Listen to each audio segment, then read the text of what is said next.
No. It's just a tiny word, isn't it? 2 letters, 1 syllable. But for so many of us, it feels like a mountain we can't climb.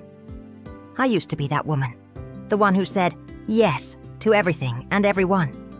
The one who thought saying no was selfish, rude, or even cruel.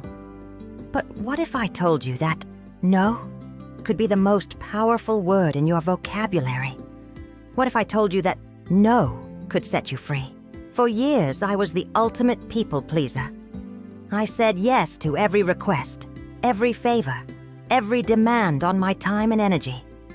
I thought it made me kind, generous, a good friend, a devoted daughter, a team player at work.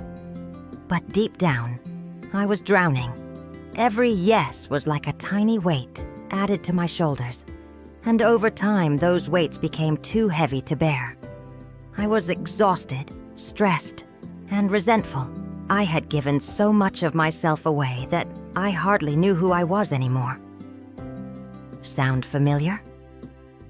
If you're nodding your head right now, you're not alone.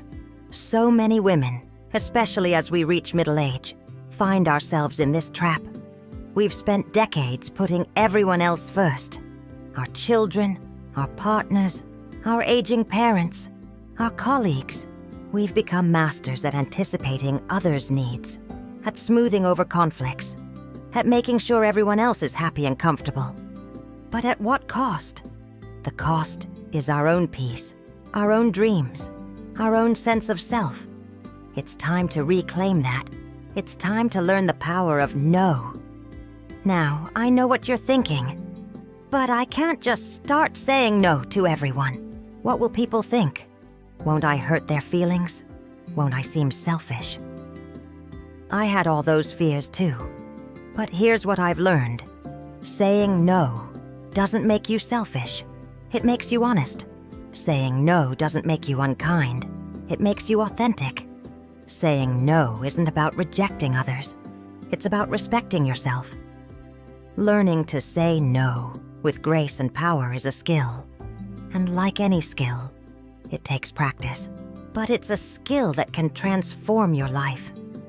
Imagine waking up each morning and knowing that your time is truly your own. That you're not overcommitted, overwhelmed, or stretched too thin. Imagine being able to focus on the things that truly matter to you, without guilt or anxiety about what others might think. Imagine feeling confident in your choices, knowing that you're living in alignment with your own values and priorities. This is what saying no can do for you. But how do we get there?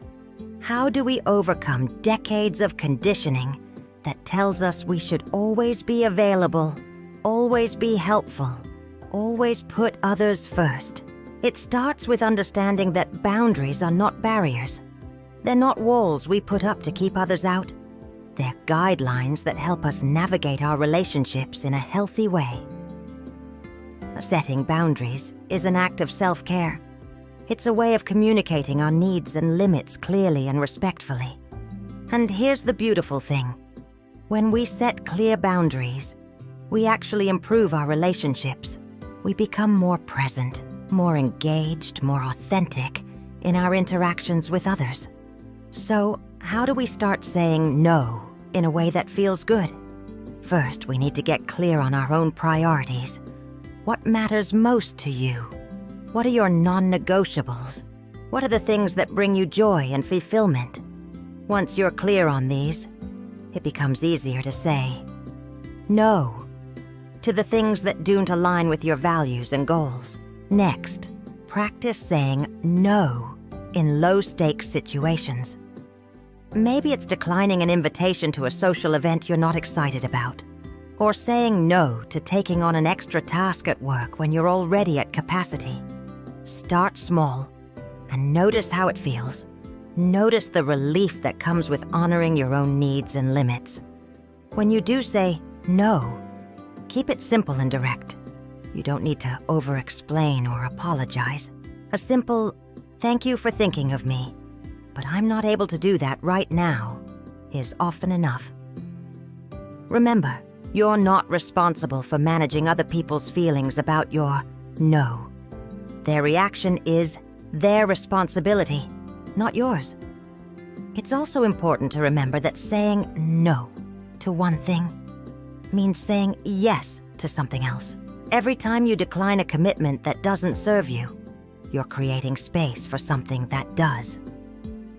Maybe that's more time for self-care, for pursuing a passion project, for deepening your most important relationships.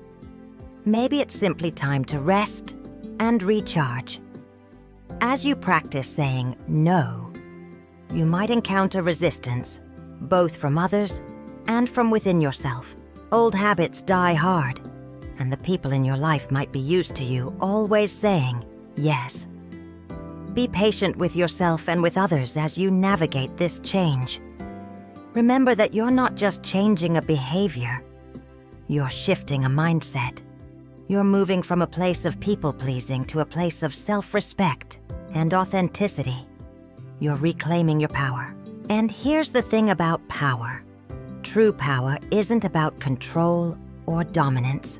It's about choice. It's about living intentionally, in alignment with your values and priorities. When you learn to say no with grace and power, you're choosing yourself. You're choosing your peace, your well-being, your dreams. You're choosing to live on your own terms.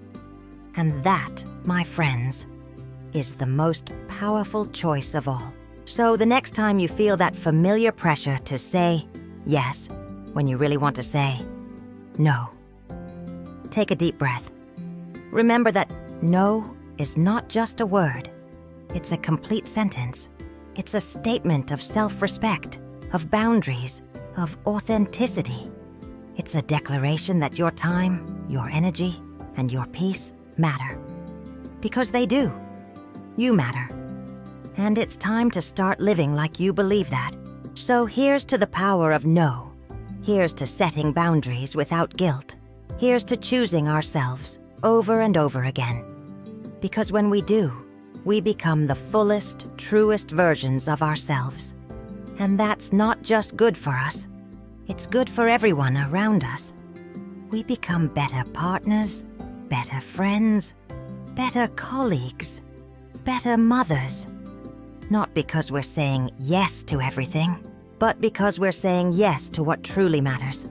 So go ahead, practice your no, embrace it, celebrate it, and watch as it transforms your life, one boundary at a time.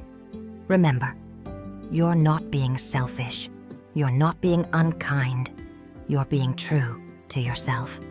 And that, my dear, is the greatest gift you can give to the world.